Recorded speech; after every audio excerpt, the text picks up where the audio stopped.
গতকাল আমাদের এক সাংবাদিক ভাই ঢাকায় তার পেশাগত দায়িত্ব পালন করার সময় জামাতে ইসলামের দ্বারা অতর্কিত হামলার শিকার হয়েছে। আমরা এই শিকার এর তীব্র নিন্দা এবং প্রতিবাদ জানাচ্ছি।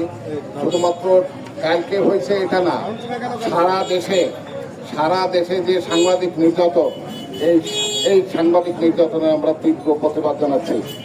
আমাদের দেশ যখন একটা স্থিতিশীল অবস্থায় চলছে, এই সময় একটা কুচক্র মহল তারা সবসময় এদেরকে ডিস্টার্ব করার চেষ্টা করছে, যাতে এই অস্থিতিশীল একটা অবস্থার সৃষ্টি হয়।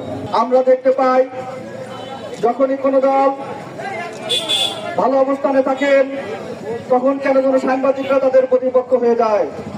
ওই দল যখন দুর্বল অবস্থানে থাকেন তখন সাংবাদিকরা তাদের বন্ধু হয়ে যায়। এই অবস্থার পরিবর্তন করতে হবে। আমরা বিভিন্ন রাজনৈতিক দলের অনুষ্ঠানে যাই, আপনাদের আমন্ত্রণেই যাই, জাতির কাজের জন্যই যাই।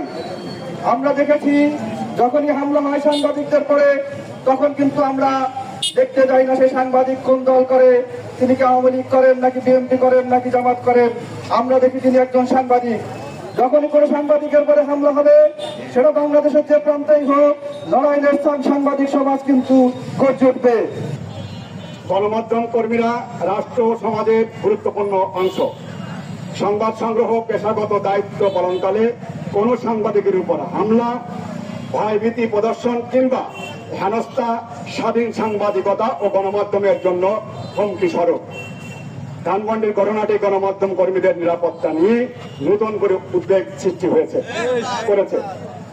সাংবাদিক মাহমুদুর রহমান শিশির সহ অন্যান্য সংবাদ কর্মীদের উপর সংঘটিত হামলার ঘটনার সুষ্ঠু তদন্ত, প্রকৃত দোষীদের চিহ্নিতকরণ এবং তাদের বিরুদ্ধে দৃষ্টান্তমূলক শাস্তির দাবি জানাচ্ছে। মাহমুদুর রহমান শিশির ভাই, তাকে জামাতের নেতা কর্মীরা যেভাবে নির্মম ভাবে পিটিয়েছে, তাকে লাঞ্ছিত করেছে, এই রাষ্ট্রে গণমাধ্যম কর্মীরা আবারও বাংলার মানুষ দেখতে পেয়েছে তারা নির্যাতিত, নিপীড়িত। আপনারা জানেন এই গণমাধ্যম কর্মীরা রাষ্ট্রের নিরাপত্তা যখন তলনিতে থাকে তখন গুরুত্বপূর্ণ দায়িত্ব পালন করে।